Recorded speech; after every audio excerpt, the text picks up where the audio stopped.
Hello, welcome to my student support system. In today's class of anatomy and physiology, we are going to discuss anatomy and physiology of circulatory system. This is a big topic, so we will cover it in two parts. In first part, we are going to discuss about blood and blood vessels. This lecture is in English, and if you want to study in Hindi, just click on I button. You will get link of Hindi lecture, and you can also visit YouTube channel My Student Support System. What is circulatory system?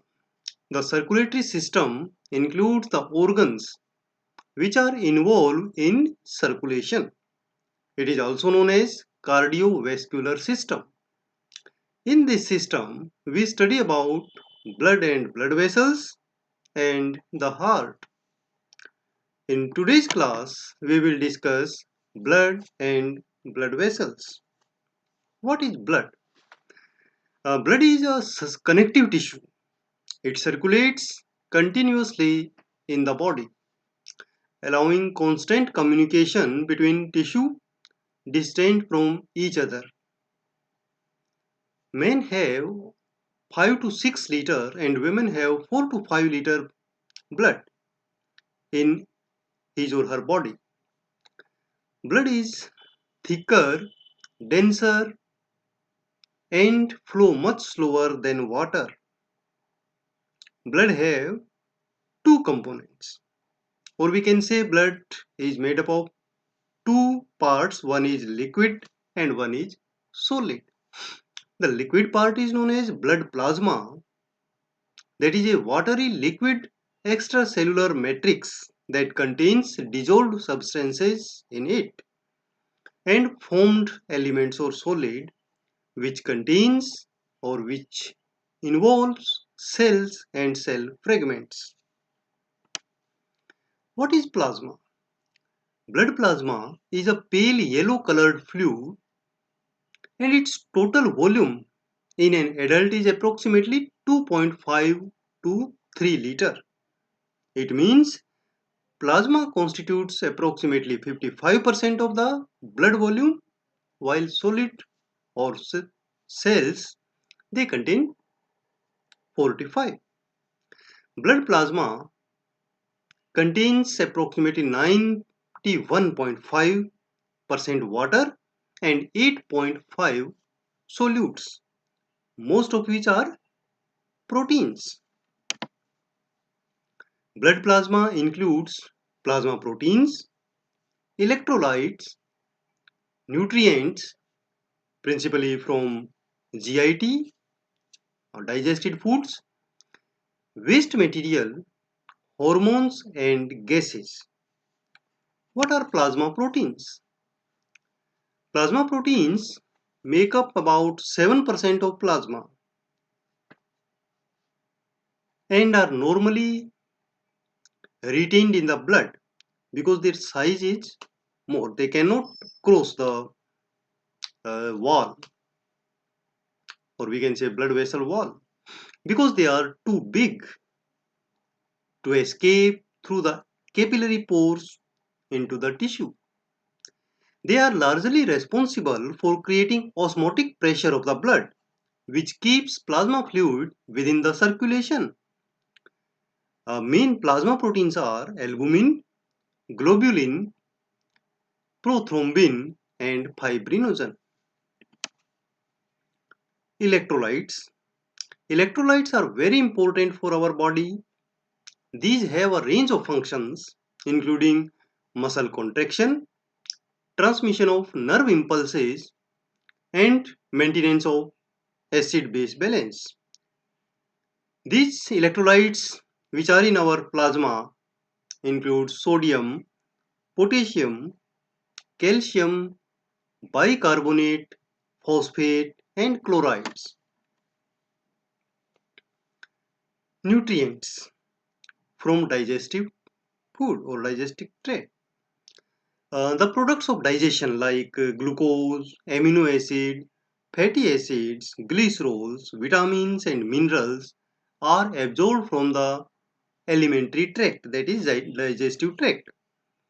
Together with minerals, salt and vitamins, they are used by body cells for energy, heat, repair and replacement, and for the synthesis of other blood components and body secretions.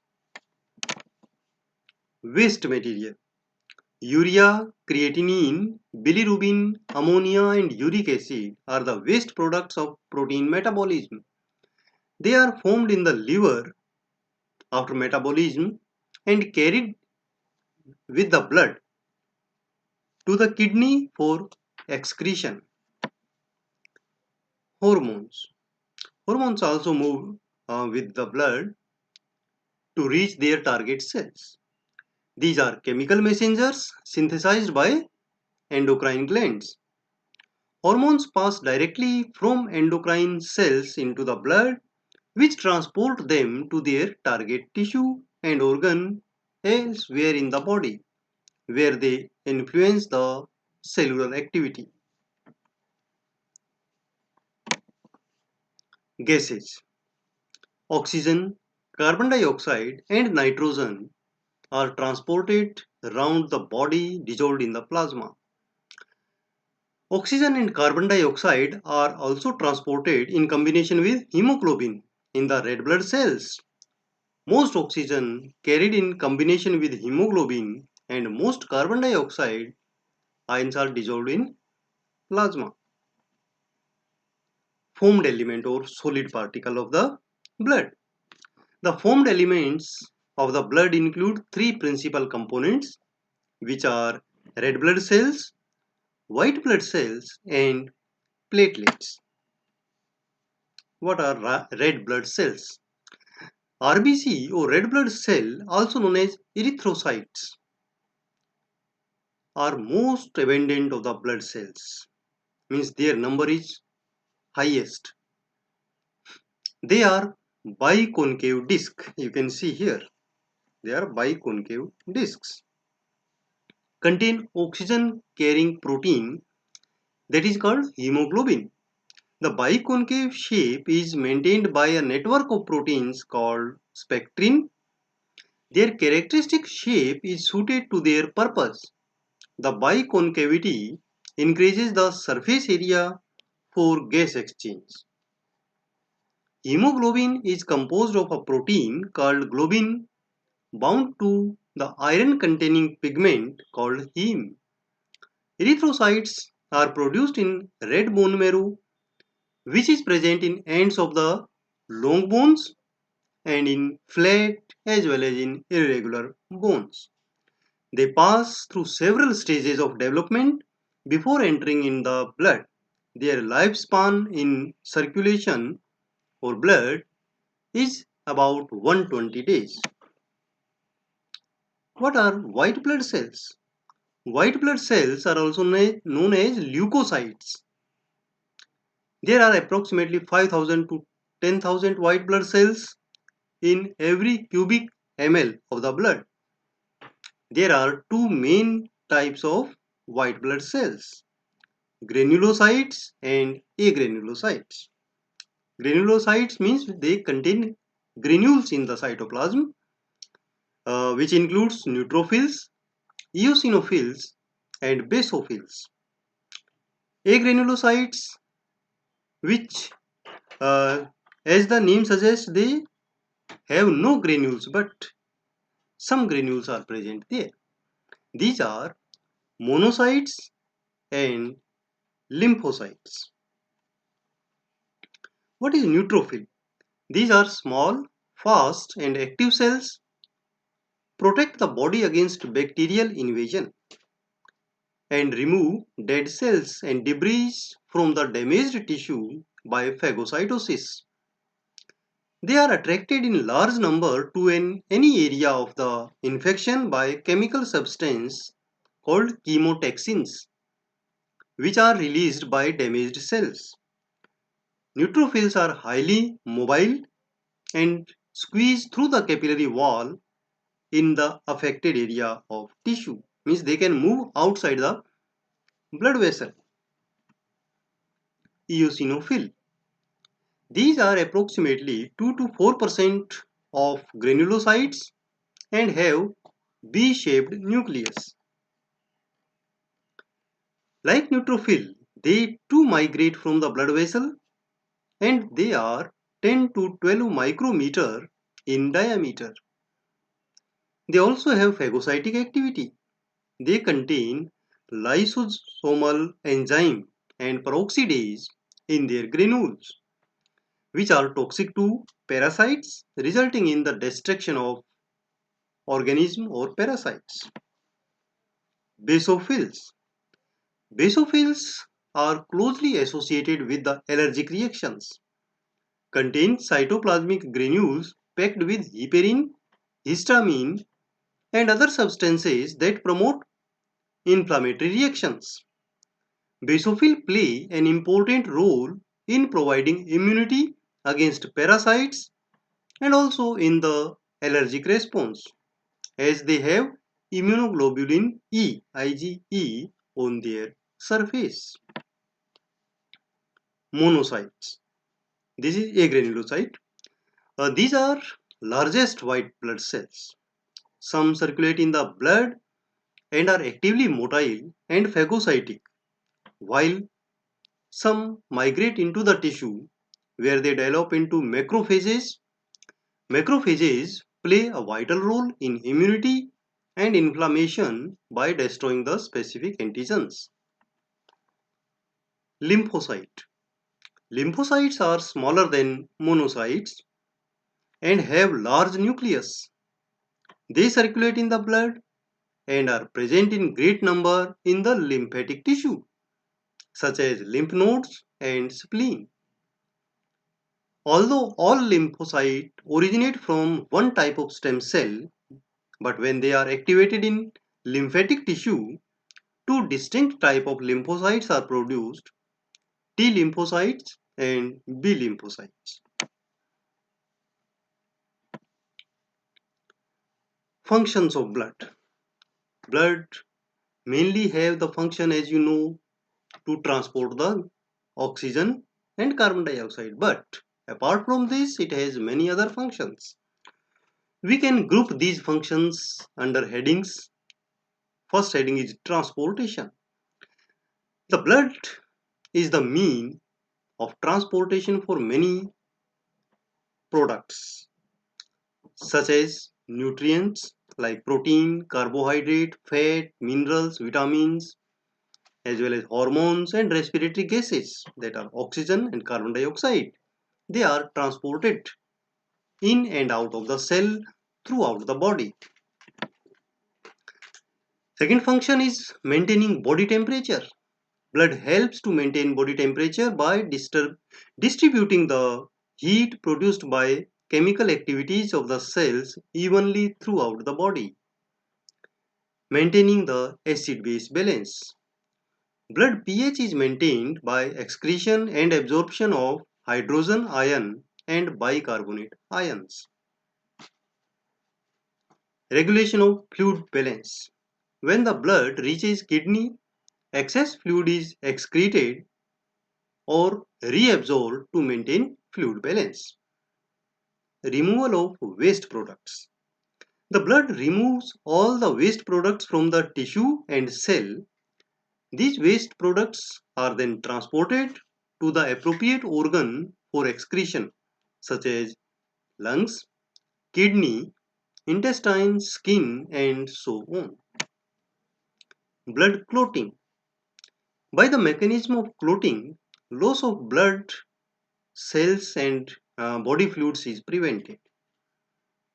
Defense action. The blood aid in the defense of body against the invasion of microorganisms and their toxins due to the phagocytic action of neutrophils and monocytes. What is blood grouping? Individuals have different type of antigen on the surface of red blood cells. These antigens, which are inherited, means we receive these uh, antigens or tendency from the parents and they cannot be changed later on. They determine the individual's blood group. In addition, individuals make antibodies to these antigens, but not of their own type of antigen. These antibodies circulate in the bloodstream, and the ability to make them like the antigen is genetically determined and not associated with acquired immunity. We have many types of blood grouping system, but most common is ABO system and RH system. What is ABO system? In this system, blood is divided based on the presence of antigen, that is agglutinogen, on the RBC. For example, people whose RBC display only antigen A, they have the type A blood group. And the people, those who have only antigen B, they have blood group B. And the individual who have both A and B antigen, their blood group will be AB. And those who have neither A antigen or B antigen, their blood group will be O. Blood plasma usually contain antibody against these antigens, that is known as agglutinin. They react with A or B antigen if they are mixed with each other. These are the anti-A antibody which react with antigen A and anti-B antibody which react with antigen B.